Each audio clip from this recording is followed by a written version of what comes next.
Un saludo cordial a don Agustín Falles, quien nos acompañará en la próxima exposición, ¿verdad, doctora? Bueno, quiero enviarles un abrazo fraternal en nombre de mi persona como secretario general de Ciprosimeca y también del Comité Ejecutivo Nacional de Ciprosimeca.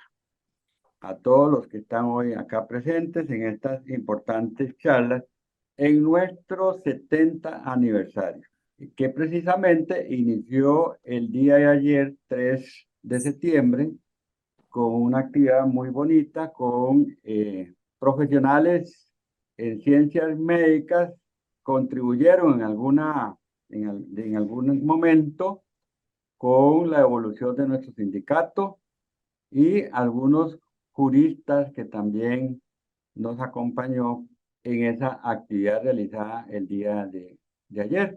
No les voy a quitar mucho tiempo por el asunto de la charla, pero sí quisiera que en esta celebración que inició el día de ayer, en esta celebración que inició el día de ayer, 3 de septiembre, quería mencionarles algunos acontecimientos o la evolución de nuestro sindicato en el tiempo.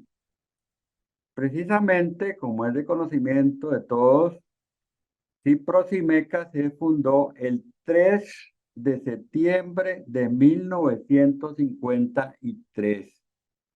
Sin embargo, de acuerdo a la revisión de las actas, desde 1952 ya iniciaron discusiones de tal forma que cuando se llegó el día 3 de septiembre, ya ahí se llevó también los estatutos, el reglamento para discutirlo y votarlo ese 3 de septiembre.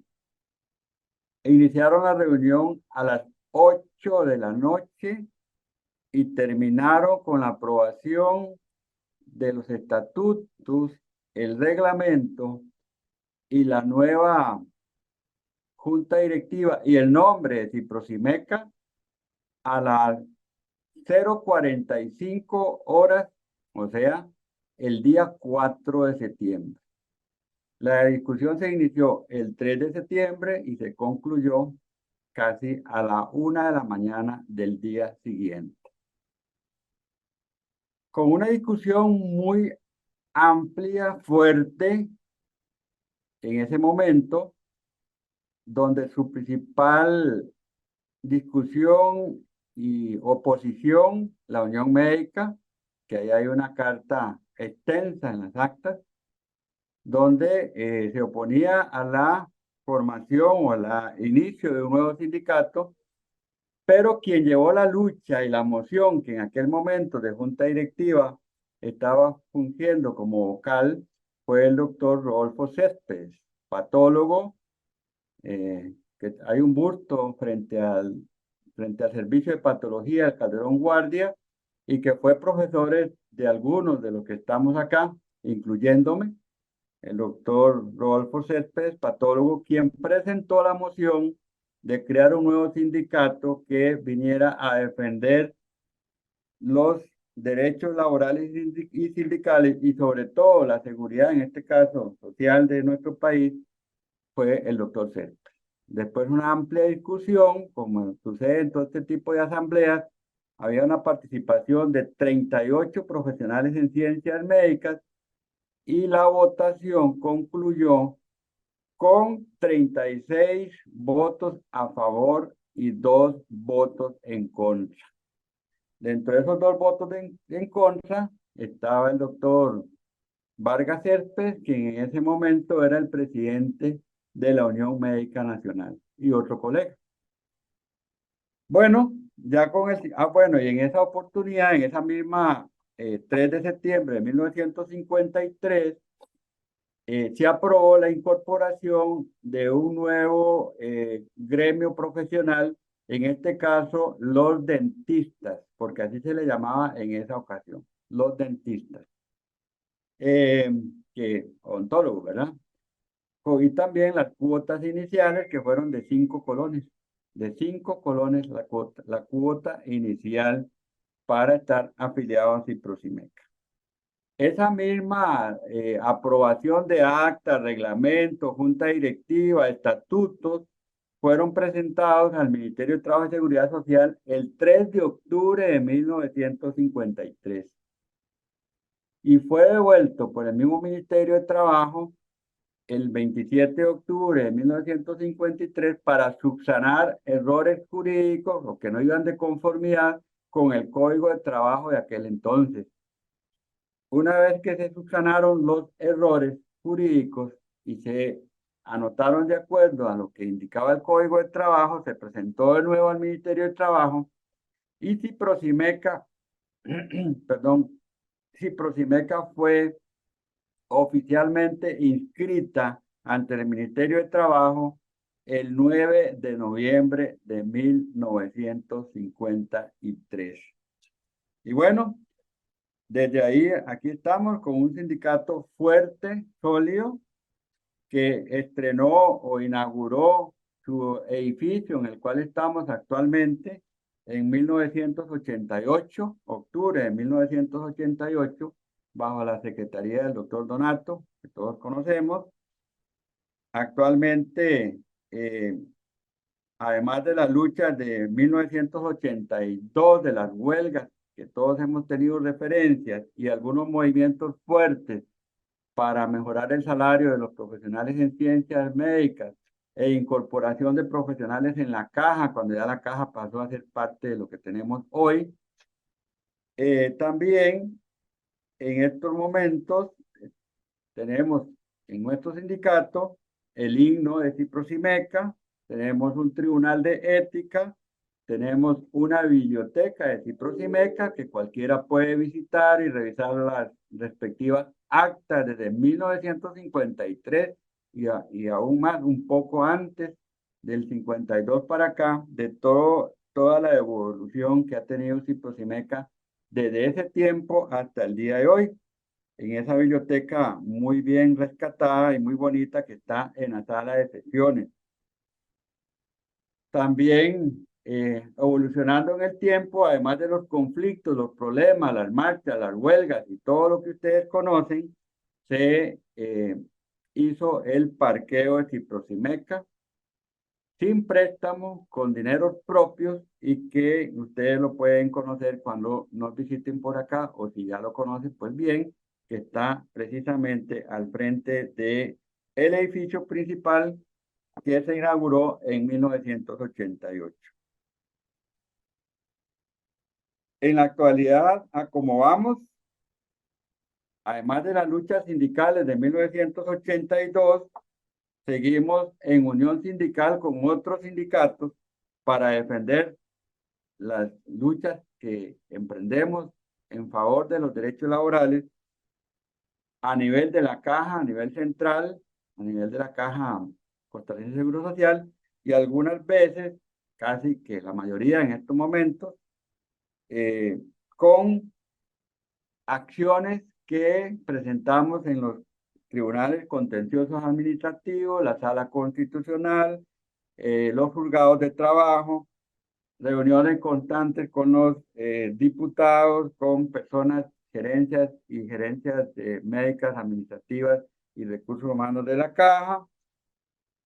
En el tiempo, sesiones permanentes todos los viernes de la junta directiva, donde se analizan las problemáticas de los diferentes situaciones que están pasando en el país, incluyendo situaciones con el actual gobierno. Realizamos asambleas ordinarias y extraordinarias donde se toman acuerdos.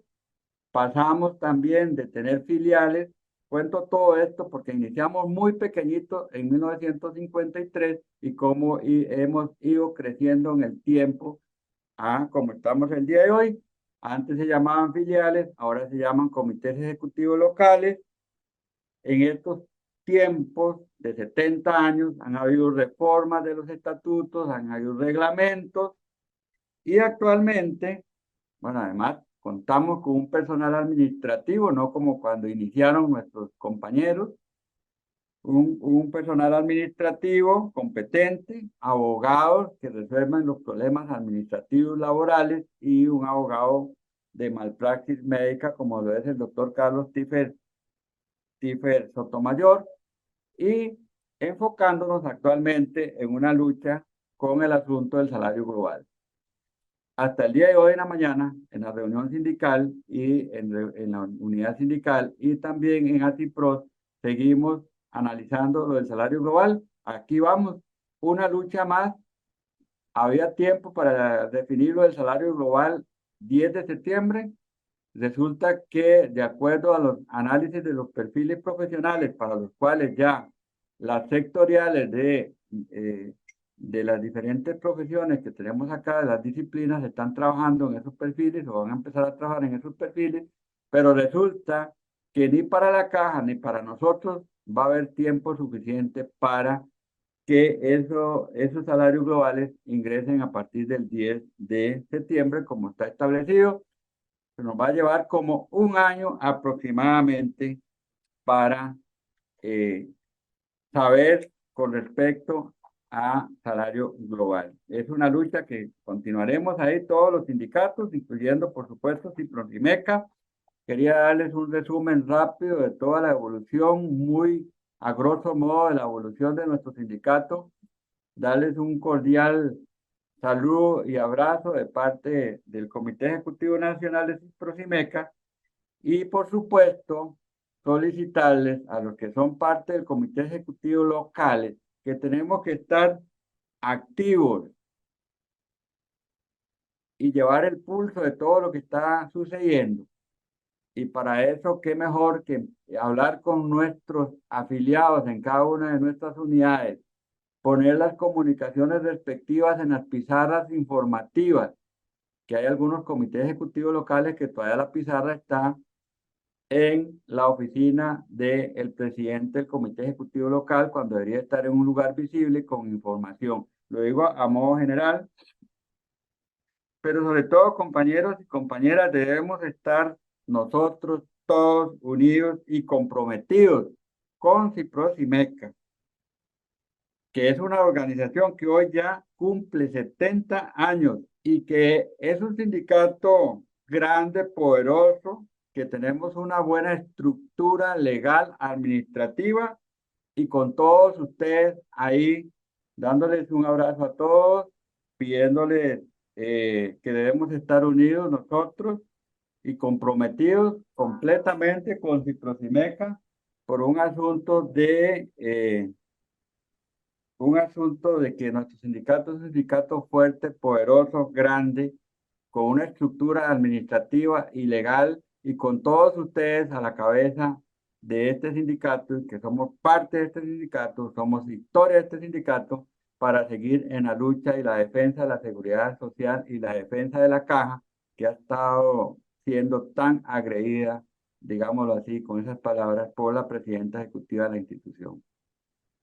Bueno, para mí es un honor en este momento presentar a nuestro segundo charlista. En realidad, parte de conocer la historia de nuestro pasado es determinar cuáles son las lecciones y, por supuesto, hacia un futuro poder redirigirse, tomando conciencia plena de lo que existe. Y por eso es importante contextualizarnos y para mí es un honor en este momento presentarles al doctor Agustín Falla Santana. Él es filósofo y economista político de Costa Rica con una experiencia de 4 décadas como académico y consultor internacional sobre desarrollo humano sostenible, gestión política, transferencia de tecnología y cooperación sur-sur.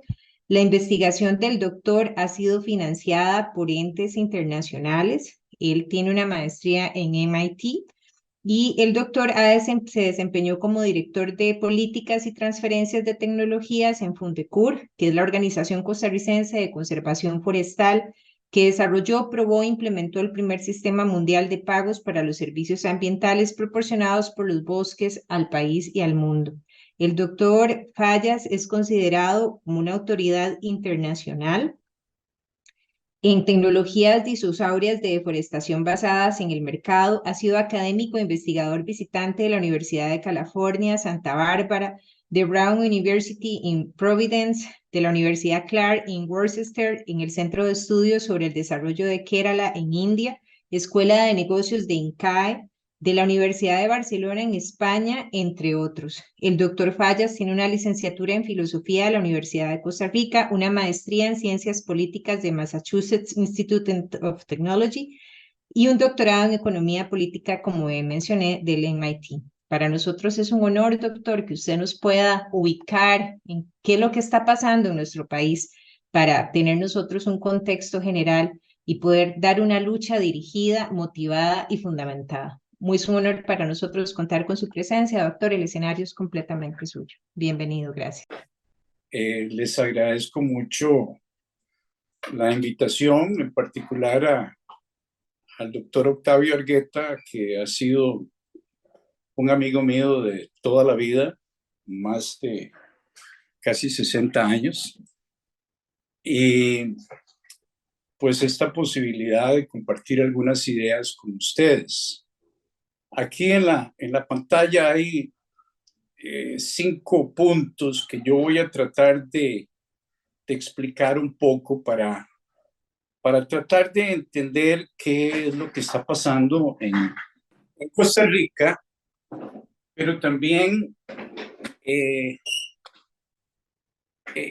pues entender que este es un fenómeno general, que es un fenómeno que se está dando en distintas partes del mundo y que no es exclusivo de los países en desarrollo, sino que podemos ver estas mismas manifestaciones en países altamente industrializados, como es el caso de Estados Unidos y otros.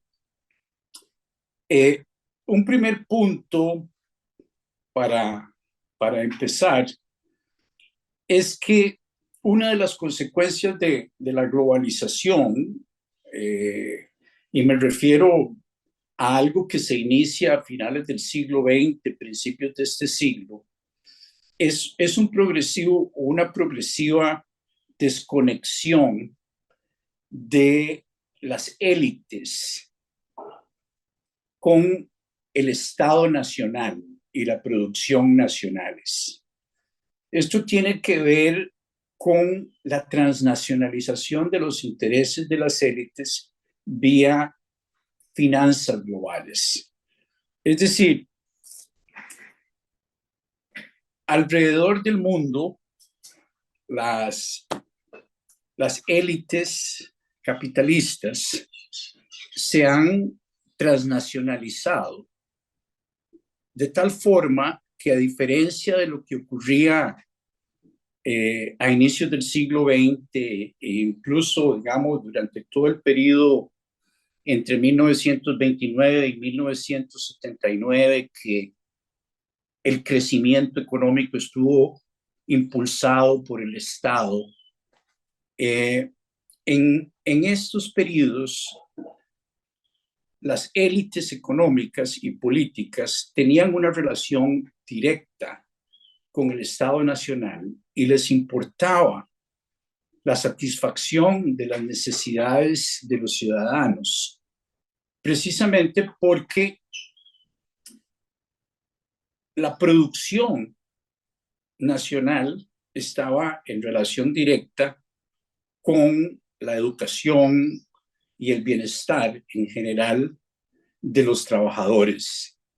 ¿Por qué? Porque los intereses de esa élite estaban directamente relacionados con la producción nacional. Con la globalización esto varía. Y es importante esta idea para entender por qué razón se abandona el Estado nacional como un instrumento de desarrollo, de crecimiento económico y de desarrollo social, así como de desarrollo de políticas públicas en otros ámbitos del desarrollo. Esta desvinculación, más bien, lo que produce es el establecimiento de redes globales entre las élites, tanto en países industrializados como en países en desarrollo de crecimiento medio, como puede ser el caso de Brasil, de Rusia, de India, de China, de Sudáfrica y de otros países que hoy conocemos como BRICS, porque tienen un gran nivel de desarrollo. Y sin embargo, las élites en ellos también se han transnacionalizado y han abandonado el Estado. Es una primera idea, el Estado nacional como instrumento de desarrollo, de crecimiento económico y de atención de las necesidades de la ciudadanía, de la población y de las clases trabajadoras. Un segundo punto que hay que entender es que en los últimos 50 años, en el caso particular de la política, ha habido un proceso de autoritarismo, por un lado, que domina en el caso de América Latina, de Europa del Sur, como es el caso de Portugal, de Grecia, de España. En los años 60, 70 se caracterizan por una multiplicidad de regímenes autoritarios que aparecen en Europa del Este y principalmente el caso que nos interesa en América Latina. Este es el caso de lo que conocemos como las dictaduras de los años 70 en Brasil, en Chile, en Uruguay, en Argentina y en general en Paraguay, en Perú, una gran inestabilidad política. Durante ese periodo, sin embargo, en América Latina hay 3 países que se caracterizan, se distinguen, se separan del resto por su tradición democrática y por su historia de una política basada en la democracia electoral. Y me refiero en este caso a 3 países, a Colombia, a Venezuela y a Costa Rica. Sin embargo, a la altura del 2023, podemos observar que en los últimos 35 años, incluso menos, en los últimos 30 años, esa estabilidad política en Colombia y en Venezuela en particular han desaparecido. Y lo que eran, en particular el caso de Venezuela, un país históricamente democrático, con una alta estabilidad política y con una respuesta relativamente efectiva de los gobernantes a las necesidades de los ciudadanos, se ha transformado Venezuela en un país autoritario en el que más bien la sociedad y la gente se ha empobrecido y el desarrollo que podían haber alcanzado se ha desdesarrollado. Es decir, podemos observar un proceso en el que países que habían alcanzado un alto nivel de crecimiento económico y de desarrollo social, que se puede medir en términos de su desarrollo humano, terminaron siendo países, como es el caso de Venezuela, extremadamente pobres y sin una capacidad de responder a las necesidades que ese régimen ha creado en la población. Entonces, para seguir un poco con la idea, los años los 70 empiezan en Europa a democratizar, se democratiza Portugal, España, Grecia, y continuamos con un proceso de doble de transformación de los regímenes autoritarios, de transición hacia democracias y a la vez una estrategia doble, digo yo, porque no solo estábamos moviéndonos hacia la democracia, sino también transformando la estrategia de crecimiento económico, la estrategia de desarrollo, de unas estrategias que llamamos mercadocéntrica, que es todo el periodo que va del año 29 al año 79, 50 años donde el Estado, tanto en países industrializados como en países en desarrollo, el Estado sirvió como un mediador entre la sociedad civil y el mercado. Y el dinamizador del crecimiento económico y el desarrollo social era el Estado. Entonces, la transición de los años 80, que se inicia en los 80 en América Latina, es una transición doble hacia la democracia y hacia una estrategia de crecimiento mercadocéntrica, que podemos decir se inicia con la segunda crisis del petróleo en 1979. Y ese proceso de democratización y de movimiento hacia una estrategia de crecimiento mercadocéntrica se puede observar también en Europa del Este luego de la caída de los regímenes autoritarios de la esfera de la Unión Soviética y en algunos países de Asia, como en Filipinas, y posteriormente en este siglo, aunque no necesariamente de manera exitosa, se da un proceso también de liberalización en el mundo árabe, en Egipto, en Libia, en todo lo que es la costa norte de África. Sin embargo, el tercer punto es un fenómeno que se produce en estas transiciones hacia la democracia, y yo participé en muchos de estos procesos en los años 90, en América Latina, en Ecuador, en Bolivia, en donde en efecto se fueron desarrollando mecanismos político-electorales para garantizar democracia electoral justa y transparente.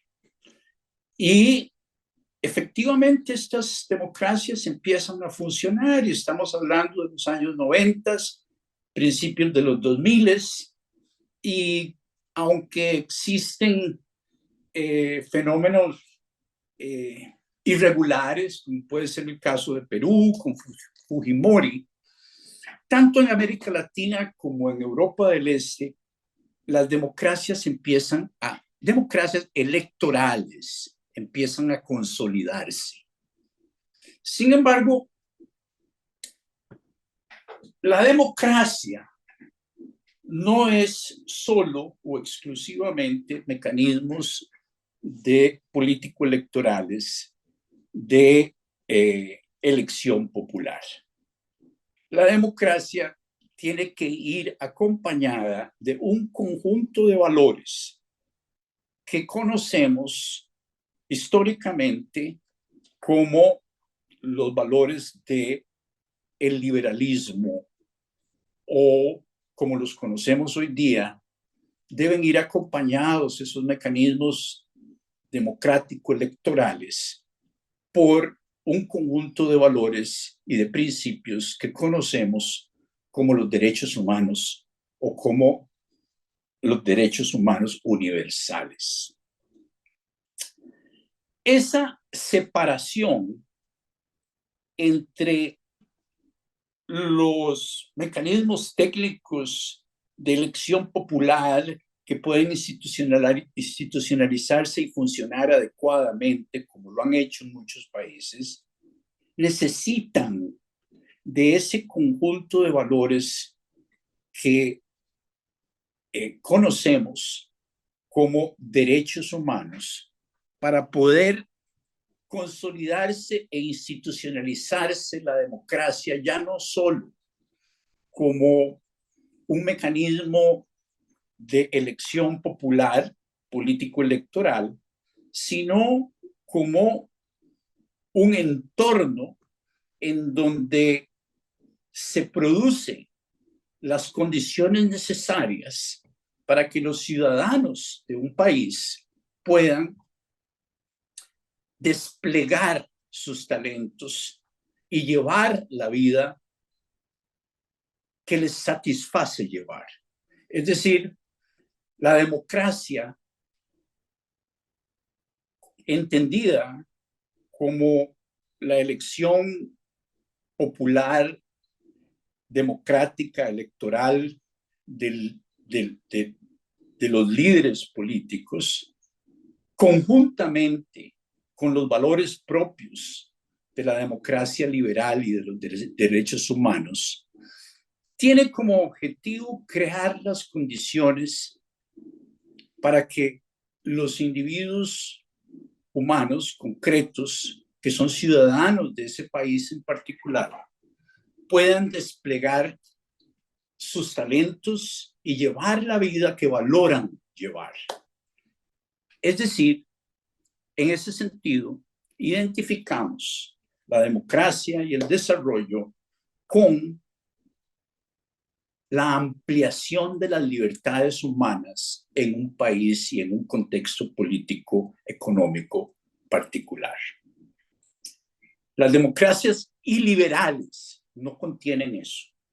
Y precisamente por la ausencia de esos valores liberales inherentes a la democracia históricamente y por la ausencia de esa consolidación que conlleva la democracia liberal en una institucionalización de prácticas democráticas, precisamente por la ausencia de esos valores, la democracia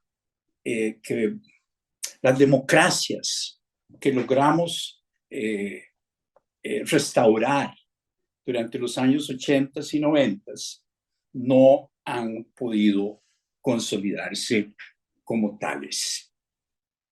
Y eso ha conducido también a otro componente problemático, y es que los gobiernos no han sabido o no han tenido la capacidad de responder a un descontento generalizado que ha existido desde principios de siglo en América Latina y en otras partes del mundo, donde estos procesos de democratización tuvieron lugar. La insatisfacción que proviene de un incremento progresivo de la desigualdad en el mundo. En otras palabras,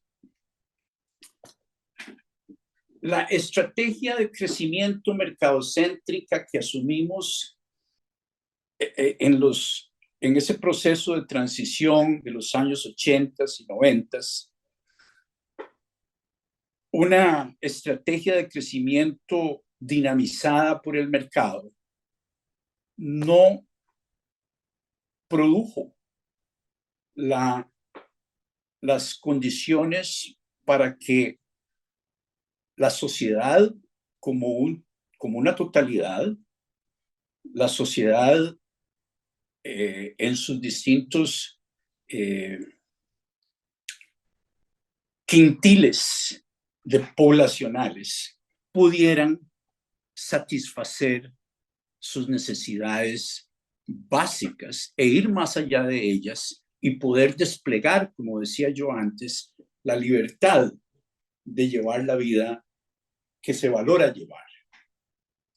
Entonces, la desigualdad es el factor que en los últimos 25 años no solo ha crecido globalmente el porcentaje de la riqueza del mundo que es capturada por el 1% más rico del mundo, es cada vez mayor, y el porcentaje de la riqueza producida por el mundo que es capturada por el 99% restante de la población mundial es sumamente baja. Eso ha producido una progresiva o un progresivo incremento de la desigualdad. Y eso tiene un factor que lo complica aún más, y es que los gobiernos no han sido capaces de responder a esto. La gente demanda soluciones y, sin embargo, a diferencia de lo que ocurría en los años 70, 80 y 90 en las democracias consolidadas, como es el caso costarricense, los gobiernos tenían una capacidad de respuesta para atender esas demandas de la población. Sin embargo, los partidos políticos no han sido capaces de solventar esas necesidades, y el descontento de la población frente a eso ha ido creciendo.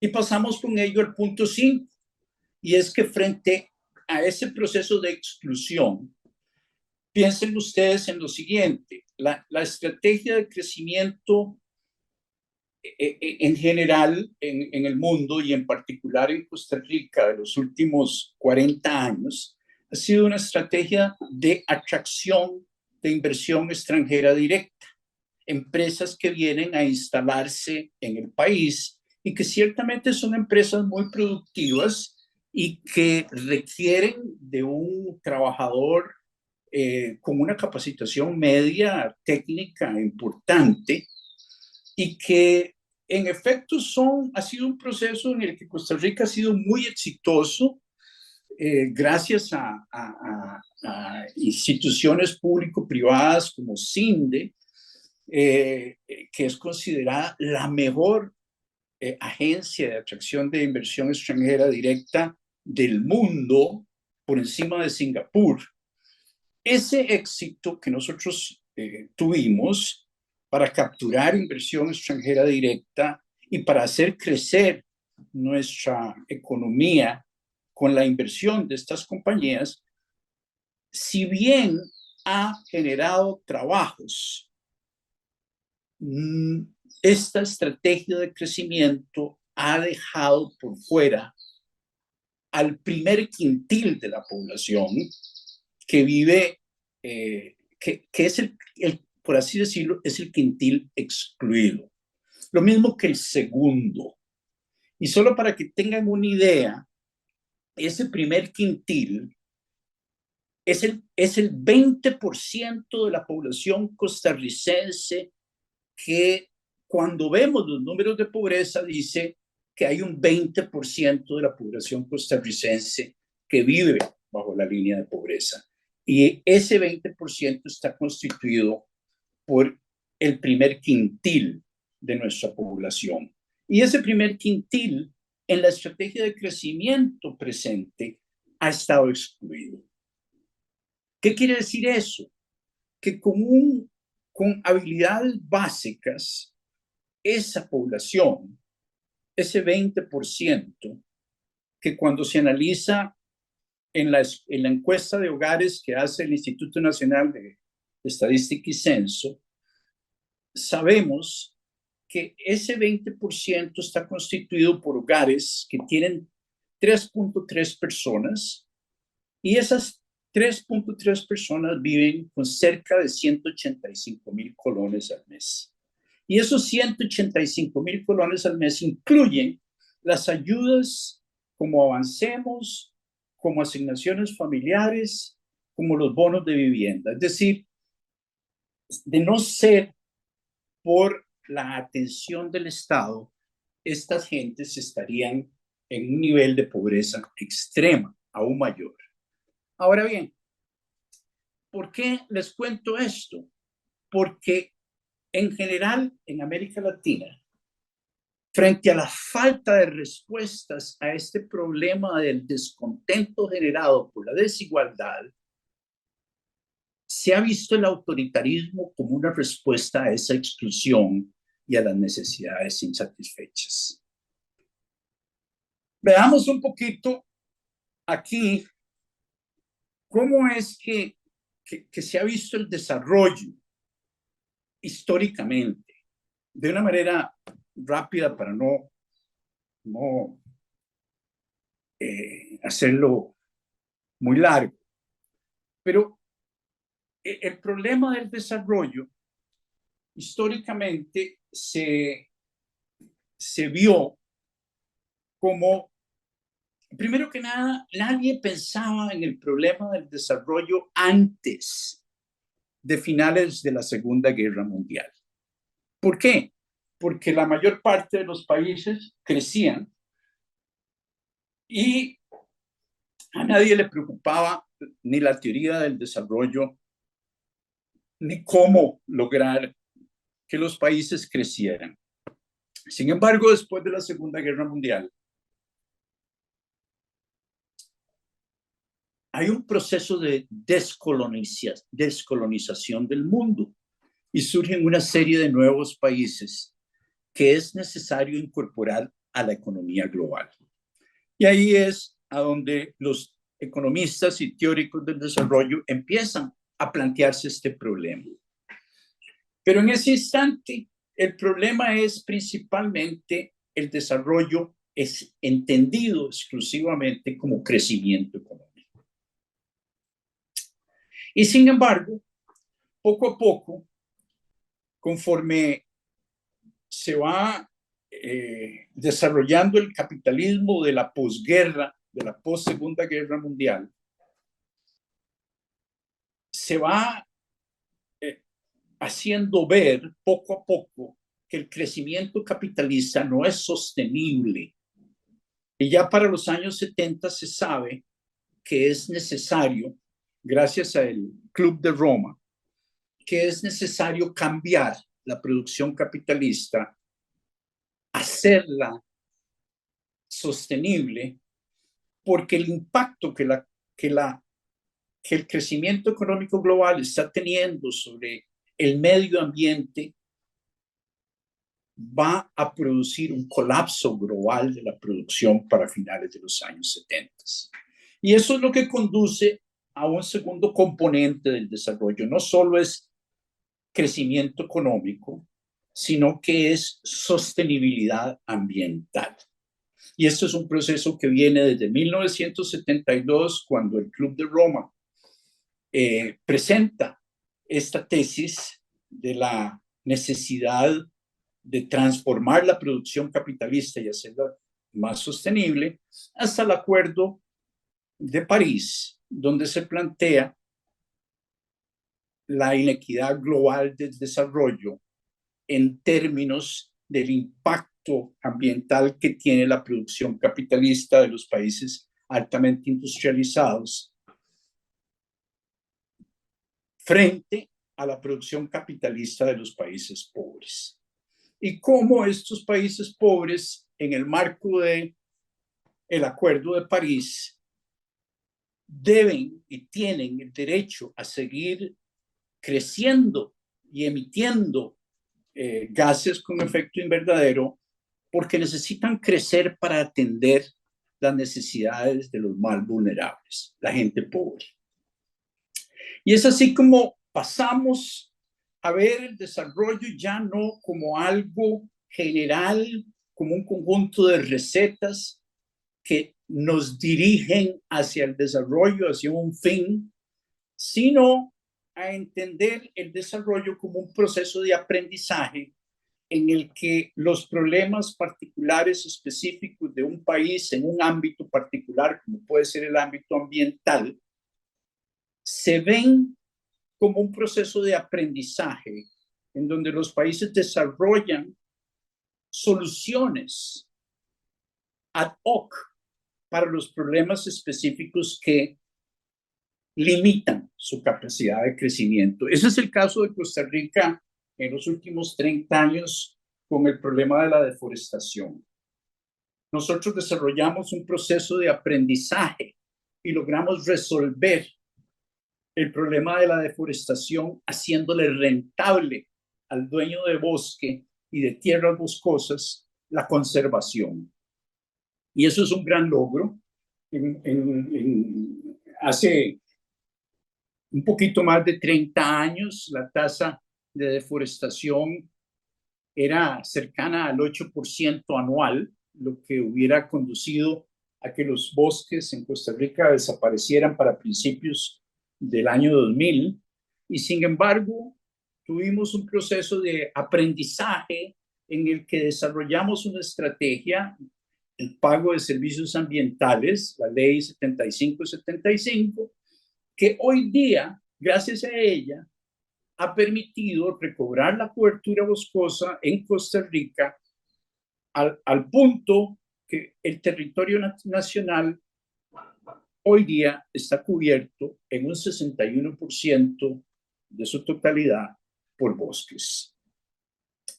Y finalmente, la manera más avanzada de entender el desarrollo hoy día es como libertad. Es decir, ya lo mencioné antes, el rol de los gobiernos, la función del Estado es crear las condiciones para que los individuos humanos que constituyen la ciudadanía de un país sean libres de llevar la vida que valoran llevar. Y a eso se refieren las libertades instrumentales. Por ejemplo, la seguridad protectora, es decir, estar en el país y sentirse seguro de que tiene acceso a servicios de salud, sentirse seguro de que se tienen acceso a una educación de calidad, sentirse seguro de que se puede llevar la vida que se puede llevar en un mundo sin violencia, en una sociedad en donde la gente vive sin miedo porque está segura. Es la libertad de poder escoger a quien nos gobierna, es la libertad de tener acceso a posibilidades económicas. En fin, este es el concepto, digamos, más avanzado del desarrollo, crear libertad para que los ciudadanos de un país sean libres de llevar la vida que quieren llevar. Si valoran ser artistas, que puedan ser artistas, si valoran ser ingenieros, que puedan ser ingenieros, si valoran ser agricultores, que puedan ser agricultores y que puedan desplegar esos talentos de una manera libre y de una manera segura.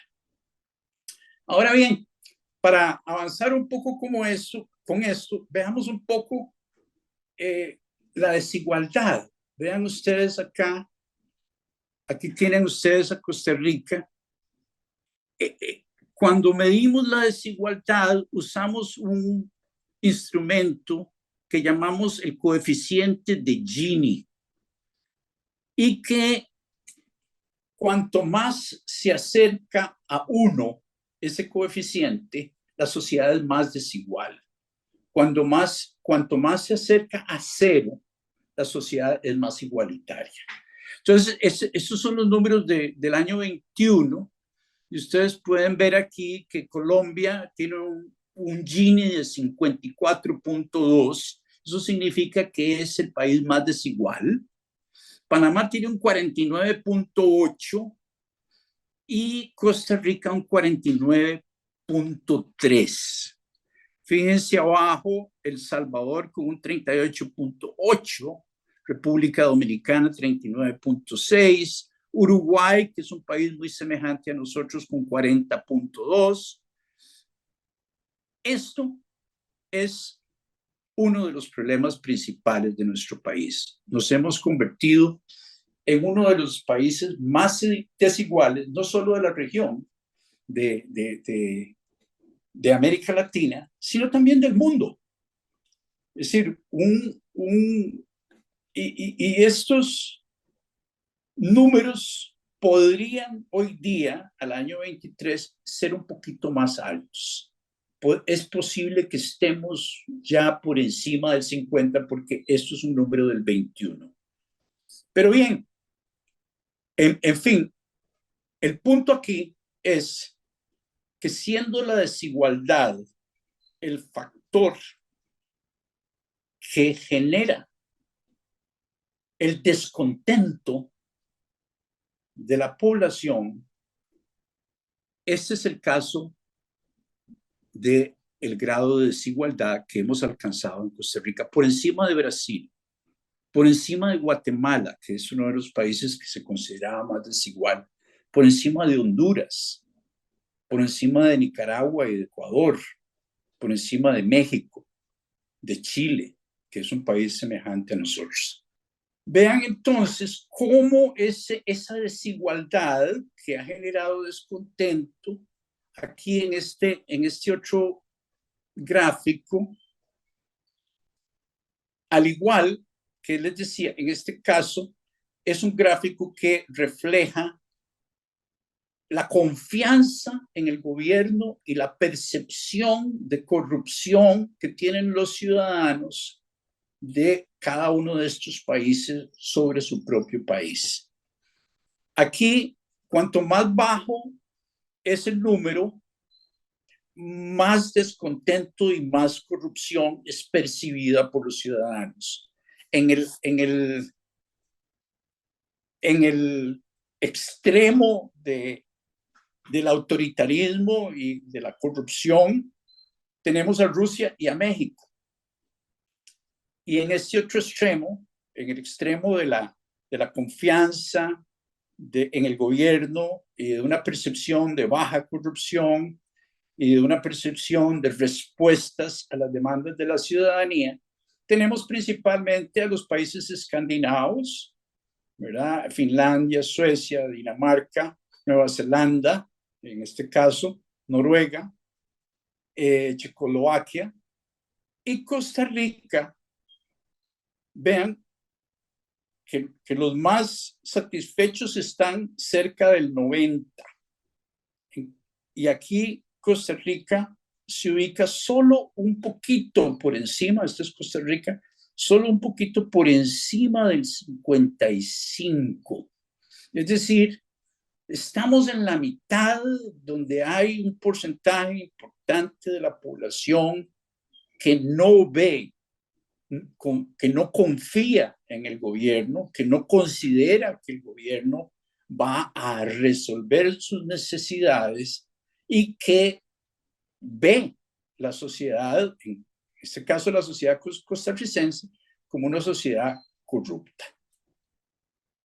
Vean cómo eso es de hace un par de meses, un mes y medio atrás, hay una corporación chilena, bueno, es una corporación global, en realidad basada en Chile, que se llama el Latinobarómetro y que mide la percepción de la democracia. Usualmente, en este gráfico que ustedes ven aquí, tenemos a Panamá con un 11 positivo. Nosotros, Costa Rica, históricamente, antes de esta administración presente, nos ubicábamos por encima de Panamá, acá, como el país donde las encuestas mostraban un mayor apoyo a la democracia. Y sin embargo, aparecemos hoy aquí abajo, con menos 11. Es decir, hemos perdido 11 puntos acá de apoyo a la democracia. Hoy día nos ubicamos al lado de Venezuela, Costa Rica y Venezuela. Arriba México, Guatemala, Paraguay, Uruguay, Bolivia, Chile.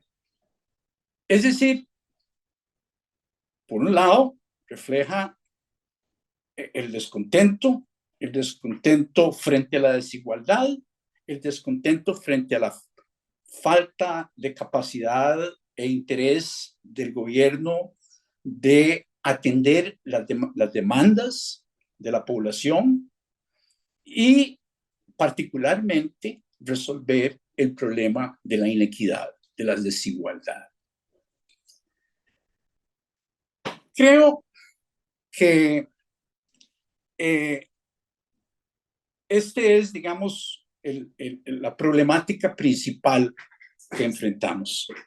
Al principio yo les decía, miren, hace 30 años se distinguían en América Latina y en el mundo 3 países importantes: Colombia, Venezuela y Costa Rica, como las 3 democracias exitosas y consolidadas de América Latina.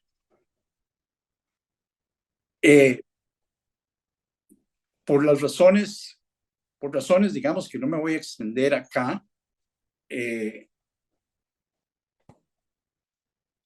solo para referirme al factor, digamos, que ha incidido en este deterioro de las democracias consolidadas y no consolidadas. Por un lado, el factor que ya yo les mencioné antes, que es el factor del descontento general, o ha reaparecido porque ha estado presente en América Latina desde los años 40 y es un fenómeno que se ha extendido en el mundo para aparecer, por ejemplo, en Estados Unidos. El populismo de derecha y el populismo de izquierda. Y es ese fenómeno populista de izquierda que condujo a el deterioro y el colapso de la economía política venezolana. Con ello quiero decir al colapso de la institucionalidad democrática y al colapso de la producción económica. En nuestro caso, tenemos en lo presente, desde el 2000, en los últimos 9 años, hemos tenido 2 administraciones fuertemente populistas de izquierda, principalmente la administración de Luis Guillermo Solís, que tuvo ese enfoque, sobre todo en sus primeros años, cuando declaró una vacación fiscal y empezó a gastar de manera irrestricta e irresponsable, diría yo, dejándonos un hueco fiscal de 800.000 millones de colones. Una segunda administración que yo considero estuvo marcada por la necesidad de resolver los problemas heredados de la administración de Luis Guillermo Solís, y que sin embargo mantuvo ese carácter populista. Y ahora, en la transición del 22, estamos con una administración que ha enfatizado el populismo, pero es un populismo de derecha, claramente de derecha. Y por otro lado, es una administración que coquetea, por así decirlo, con el autoritarismo. Y por eso el doctor Argueta Cardona me insistía a mí en que yo le diera un título de esta presentación. Y como había una cierta prisa, yo dije, bueno, elementos y criterios para tratar de entender y explicar la coyuntura presente de nuestro país. Sin embargo, conforme yo fui trabajando en estas ideas, me gustó esta idea de Costa Rica en la encrucijada global, autoritarismo y desdesarrollo. Porque hace 15 años, si alguien hubiera pensado que Costa Rica podía moverse hacia el autoritarismo, nadie hubiera considerado eso como una posibilidad real. Pero considerando el grado de insatisfacción que existe entre los sectores más vulnerables del país frente a la situación y frente a sus necesidades insatisfechas, considerando las múltiples veces que el presidente ha sugerido la posibilidad de romper el orden constitucional, consideré que autoritarismo y desdesarrollo son las dos palabras que pueden caracterizar mejor la coyuntura que nos encontramos actualmente. Una coyuntura de riesgo autoritario. El presidente a veces dice, por ejemplo, cuando no le pasan algo, dice, yo no quisiera pensar en la necesidad de tomar medidas excepcionales, pero lo dice. ¿Qué presidente ha dicho eso antes? Nadie. Entonces hay una tendencia que yo llamaría riesgo hacia un movimiento autoritario, hacia una ruptura, es un riesgo, ¿verdad? Hacia una ruptura constitucional. El modelo que esta administración sigue es el modelo exitoso que todo el mundo admira a Bukele, y vean ustedes que Bukele tampoco es sostenible porque nadie puede mantener tanta gente inocente presa de manera ilegal. Entonces, para volver al caso nuestro, preferí caracterizar este análisis como el autoritarismo y desdesarrollo, el riesgo de movernos hacia grados mayores de autoritarismo y de ignorar la institucionalidad democrática y los procedimientos democráticos para resolver los conflictos políticos. Y el desdesarrollo. El desdesarrollo es un concepto que existe y que hay libros sobre esto. Por ejemplo, un ejemplo clásico de desdesarrollo es el caso de Argentina.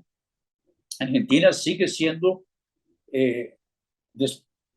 después de Chile, el país con el índice de desarrollo humano más alto de América Latina. Argentina hace un siglo era la sexta economía del mundo. Estaba por encima de Canadá y de Estados Unidos en muchos aspectos. Era más rica que Alemania y que Suiza. Y sin embargo, hubo un proceso de desdesarrollo que se inicia en los años 40 con el populismo de Juan Domingo Perón, que en un periodo entre 1943 y 1955 se gastó cerca de $4.000 millones de esa época en populismo, en una manera de hacer política social repartiendo dinero sin rendición de cuentas. Y el país empezó a tener serios problemas económicos. Digo esto porque los ejemplos de desarrollo existen y Argentina es uno de ellos. Y nosotros vamos por ese camino si seguimos las políticas que esta administración ha estado tratando de implementar. Desdesarrollo, desmantelar la Fundación Omar Dengo. Desdesarrollo, desfinanciar la Caja Costarricense de Seguro Social. Desdesarrollo, desmantelar la agencia que ha traído históricamente la inversión extranjera directa. Desdesarrollo, ignorar los procedimientos democráticos que proceden en cada caso para resolver conflictos políticos o en todo caso de política pública. Desdesarrollo, hay muchos ejemplos de política pública que se está implementando en este país que son ejemplos de políticas públicas conducentes a retroceder en ámbitos en los que nuestro país fue líder. este es el estado de la economía que hemos visto desde el año 2000.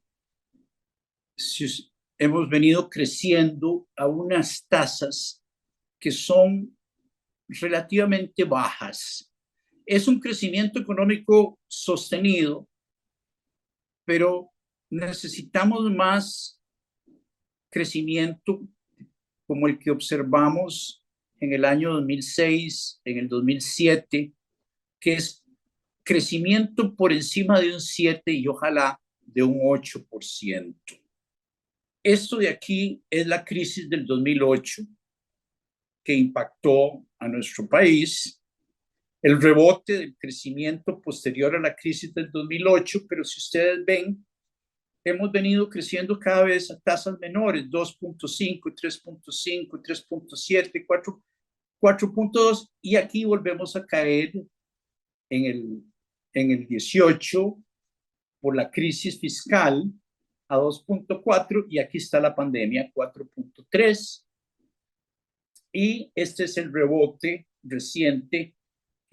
No tengo estimaciones de cómo puede ser, cómo habrá salido el año pasado, cómo será este, pero nosotros necesitamos crecer a tasas mayores de un 8% por lo menos sostenido para poder atender las necesidades de no solo de la población en general, sino los problemas específicos de los sectores más vulnerables, así como fortalecer las finanzas de las instituciones públicas que han sido el fundamento, la base del desarrollo costarricense y de un desarrollo que históricamente fue equitativo.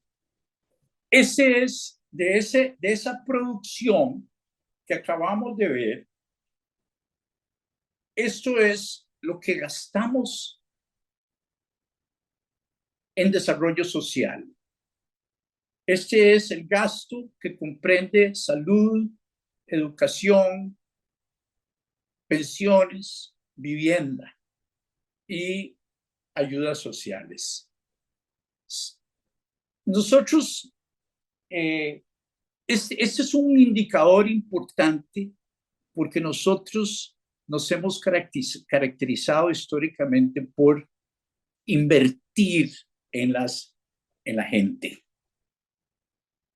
Y vean ustedes acá, esto es el principio de siglo, esta es la administración Rodríguez y la administración de don Abel Pacheco. Aquí la inversión, por las medidas que se tomaron probablemente en la administración Arias de incrementar a un 8% el gasto público social en educación, aquí vemos que empieza a crecer, crece. Y independientemente de la pandemia, el gasto público en el 19 y en el 20 se mantuvo cerca de un 24.2% del Producto Interno Bruto del país. Cae ahora en el 22 a 21.2%. Y yo estoy casi seguro que esto va a caer muy significativamente con los recortes que se le han hecho a el FES de las universidades y al presupuesto de educación en general, que ustedes pueden ver acá. Este es el de salud. Y vean que ya aquí en el 22 pasó de un 6.65 a un 6. Y en el 20 estaba en un 6.8. Había crecido del 19 al 20 y vuelve a bajar. Esto es la administración Pacheco, que fue una administración que contuvo el gasto. Pero esto es lo que estamos gastando en salud y esto es lo que hemos estado gastando en educación. Vean que aquí ya en el 22 cae a un 5.7 por primera vez desde el año 2008, que fue la gran crisis financiera global. Entonces, nuevamente, Me he centrado en el gasto público social y en particular en educación y salud, porque han sido los dos pilares de la estabilidad política, económica y social de Costa Rica. A manera de síntesis, creo yo que tienen ustedes ahí algunos elementos que les permiten ver o entender la coyuntura. A manera, como les decía, de síntesis, el factor crucial que viene dinamizando el descontento político-social en Costa Rica y en el mundo es la desigualdad.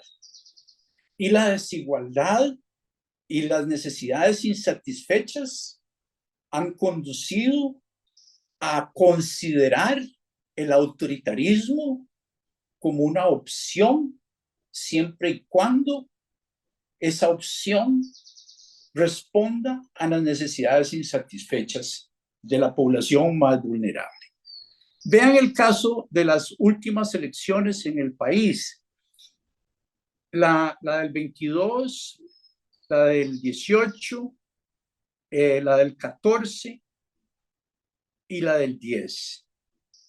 Creo que es en la del 10, que los sectores más vulnerables que están ubicados en la provincia de Punta Arenas y en la provincia de Limón votaron al Frente Amplio. Y el Frente Amplio no les dio solución. Entonces votaron al PAC y no encontraron solución a sus problemas con el PAC.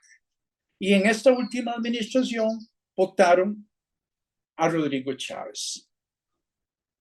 Para mí eso es un ejemplo claro de cómo uno puede identificar esos sectores más vulnerables ubicados en estas dos provincias costeras importantes y cómo en cada una de las elecciones han votado un partido político con la esperanza de que resuelva la condición particular en sus respectivas costas, y no lo han encontrado. Entonces votan a otro. Y en este caso apoyaron a este presidente, independientemente de sus, digamos, tendencias no democráticas. Entonces voy a cerrar aquí para que quede un poco de tiempo. Si tienen alguna pregunta, les agradezco nuevamente la oportunidad de conversar con ustedes y quedo a su disposición. Muchas gracias. Sí, en realidad, doctor, retomando las palabras, es una situación, y con la última femina, muchos nosotros graduados de la Universidad de Costa Rica, viendo lo que está pasando en la inversión con educación, cómo se subestimó la huelga de la universidad, que fue una de las que estuvo más, con muchísimo más gente, cómo subestimaron la huelga de nosotros en salud, porque realmente el futuro de Costa Rica sí está guiado por esos dos entes principales, primordiales, bastiones, que son la educación y la salud. Y el tinte dictatorial de nuestro actual gobierno es preocupante, ¿verdad? La pregunta mía sería, dentro de su vasto conocimiento, ¿qué estrategia podría levantar un sindicato en profesionales en ciencias médicas en el contexto actual? Yo siempre le he comentado al doctor Argueta Cardona que mi experiencia con los sindicatos en Estados Unidos, pues yo tengo algunos excompañeros y excompañeras mías, estudiaron lo que se llama economía del trabajo y ellos trabajan con los sindicatos. La idea es que haya gente preparada en estos temas que pueda asesorar a los sindicatos coyunturalmente o permanentemente para poder presentar demandas, negociaciones fundamentadas en un conocimiento de lo que está pasando en el país y de lo que la la parte negociadora, digamos la patronal, en este caso, pueda tener como instrumentos de negociación. Y yo creo que la situación de la caja en este momento es una situación muy difícil porque tiene en contra a la administración en general. Yo tengo muy buena relación con Álvaro Ramos Jr., ¿verdad? Con el expresidente de la caja despedido. Y yo converso con él, me percato que lo que existe es un proceso abierto de sabotaje a la capacidad institucional cumplir con su mandato de proveer servicios de salud y pensiones justas a la población costarricense. Entonces, yo creo que hay que partir de que la caja está bajo una situación de amenaza, que estamos bajo una situación de irregularidad, porque la conducción de la institución está afectada por las intervenciones en la junta directiva. Y para ir cayendo a la respuesta que usted me pidió, yo creo que es sumamente necesario o importante negociar con números, negociar con conocimiento, argumentar con adelantarse un poco a lo que la administración, el gobierno puedan tener bajo su manga para negociar. Y yo creo que en este caso, digamos, el trabajo fundamental del sindicato es defender la institución, a poder enfrentar los problemas que la institución tiene de una manera efectiva.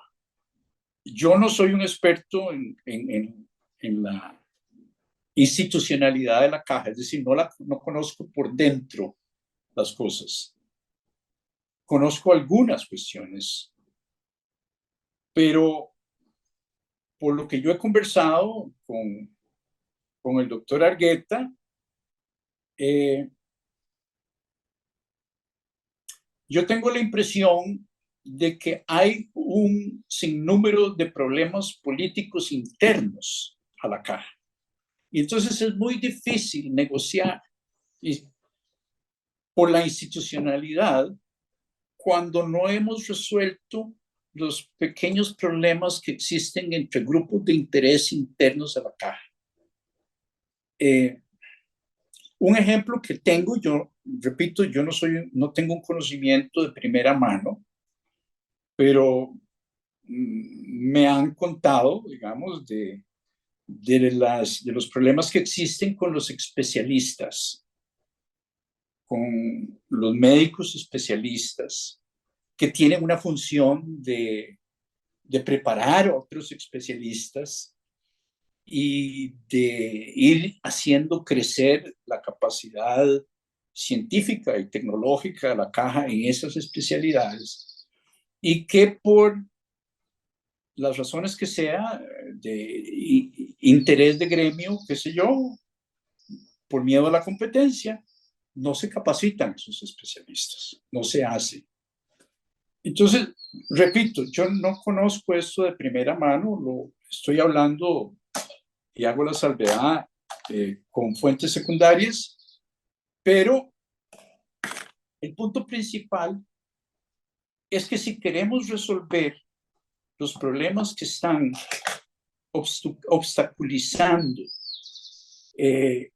la capacidad institucional de proveer servicios de alta calidad en un tiempo corto y razonable, tenemos que resolver los problemas internos, políticos internos, las dinámicas políticas de grupos de interés que existen dentro de la institución y que pueden ser factores que incidan en la posibilidad de resolver cosas tan básicas pero serias, como las famosas listas de espera. ¿Cómo resolvemos eso? Yo creo que más que médicos se requieren ingenieros industriales, gente que pueda diseñar líneas de producción, gente que pueda diseñar inventarios en tiempo real de recursos disponibles en la institución para, qué sé yo, reemplazar una cadera, reemplazar una rodilla.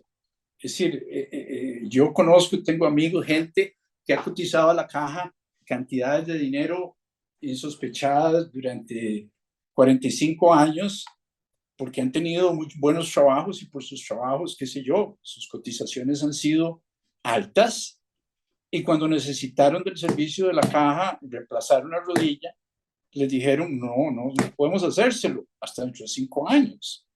Entonces, esa persona que ha invertido en su salud durante 40 años necesita una respuesta rápida.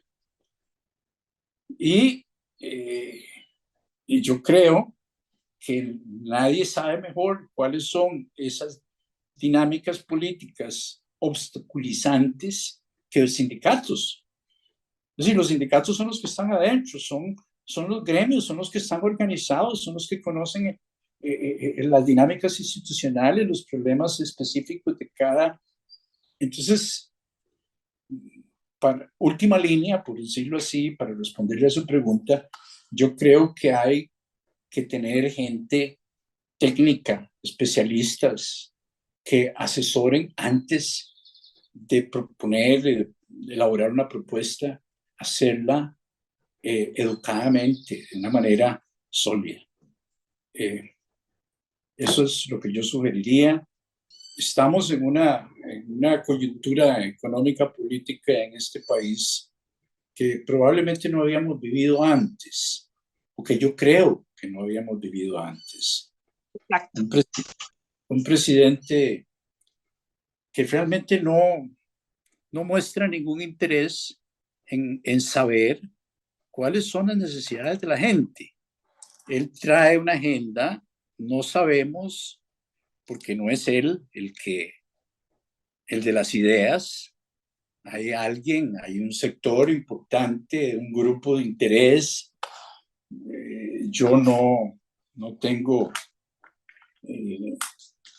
información al respecto, pero para mí es claro que hay un grupo económico, político poderoso, financieramente poderoso, que quiso que este señor fuera presidente y que tiene una agenda particular para el país. Y yo creo que esa es una agenda, por lo que uno puede observar externamente, yo no tengo fuentes primarias al respecto, pero pareciera que está destinado a abaratar la producción nacional, es decir, a hacer más barata la fuerza laboral. ¿Cómo lo hacemos más barata? Bueno, reduciendo las cargas sociales. ¿Y cómo reducimos las cargas sociales? Bueno, privatizando la caja. Esto es una especulación, ¿verdad? Es lo que uno puede inferir de lo que se ha estado haciendo. Para tratar de darle una respuesta que no las tengo, yo creo que las respuestas las tienen y las deben elaborar ustedes sobre la base de un análisis de lo que está ocurriendo. Lo que puedo decirles es que en situaciones límites como esta, lo que es necesario, lo que usualmente trae soluciones, es la innovación. Hay que innovar. Con eso a lo que me refiero es que hay que abandonar, es decir, en el desarrollo, así como les decía yo al principio, que la visión actual es una visión del desarrollo como aprendizaje, en donde desarrollamos respuestas y soluciones específicas para el problema nacional, local, que estamos tratando de resolver, como por ejemplo el caso de la deforestación que les puse. Bueno, fuimos exitosos en recuperar la cobertura boscosa porque innovamos. Dejamos de pensar que los parques nacionales eran la solución, dejamos de pensar que los descuentos fiscales eran la solución a la deforestación, dejamos de pensar que podíamos crear incentivos públicos. Y innovamos y dijimos, no, lo que hay que hacer es pagarle al dueño del bosque para que lo mantenga. Y hicimos eso, y nadie pensaba en eso en el mundo, y hoy todo el mundo, todos los países, o buena parte de los países que tienen bosque, quieren hacer lo que Costa Rica hizo, y lo hacen. Pero nadie ha sido tan exitoso como nosotros, ni nadie lo desarrolló de la nada como nosotros. Lo desarrollamos a partir de ver cuál era el problema y qué solución podíamos darle. Entonces, repito, creo que la innovación es la clave. Yo no les puedo dar una receta, porque innovar y aprender supone analizar y desarrollar esa respuesta. Dice nuevamente la división por grupos de interés y esto representando el golpe más fuerte que está recibiendo nuestra querida institución. Corrupción es el cáncer y privatización lamentablemente es el pronóstico. Ruego a Dios toque las personas con autoridad, capacidad resolutiva para que no perdamos la autonomía y nuestra institución en toda su extensión. Se requiere también de amor y compromiso por rescatar a la caja. Así es, totalmente de acuerdo. No sé si usted quiere añadir algunas palabras, doctora Vindas. También tenemos comentarios de la doctora Caterina Durante. Dice, exacto, doctora, por eso es importante el trabajo de hormiga en las comunidades y buscar apoyo. La gente ignora la realidad. Si se privatiza, no solo afecta a los trabajadores, sino a todos, que era lo que estaba comentando la doctora. Yo creo que parte del cierre, esto es un reto, y llega a ser un elemento fundamental en el marco de celebración de un 70 aniversario, porque recordemos que no solamente se basa en celebrar la historia, sino en retomar las lecciones aprendidas para tener las fuerzas necesarias y una orientación de cuál debe ser la lucha. Sabemos que el contexto actual, por lo que nos acaba de explicar el doctor Fallas, es complicado, pero creemos que definitivamente en una de las frases que he escuchado en muchas ocasiones, que una gota por sí sola sigue siendo una gota, pero unidas pueden llegar a formar un océano. Entonces, definitivamente es el momento de unirnos, de limar asperezas y tener un norte claro que es luchar por la salud del pueblo costarricense, porque más allá de la institucionalidad, lo que está representando es el derecho fundamental del pueblo. Y doctor Fallas, de verdad, extenderle nuestro agradecimiento por orientarnos, ubicarnos y darnos una luz de algo que ya conocíamos, pero que aumentó nivel de criticidad con conocimiento de experto. Pero definitivamente la luz es esa, generar una estrategia con conocimiento entendido. Si uno va a ir a buscar una solución, uno debe ser parte de esa solución presentando una propuesta realizable, sostenible y debidamente fundamentada. Por eso estamos en el sindicato, para servirles, quedamos a las órdenes, esperamos estar no solamente en este contexto de la semana actual de celebración del 70 aniversario, sino a lo largo del año y lo que el año que viene, si Dios lo permite, podamos formar los criterios y capacitaciones requeridas. Muchísimas gracias, doctor Fallas, y a cada uno de ustedes, muchas gracias por estar con nosotros. Gracias a ustedes por invitarme.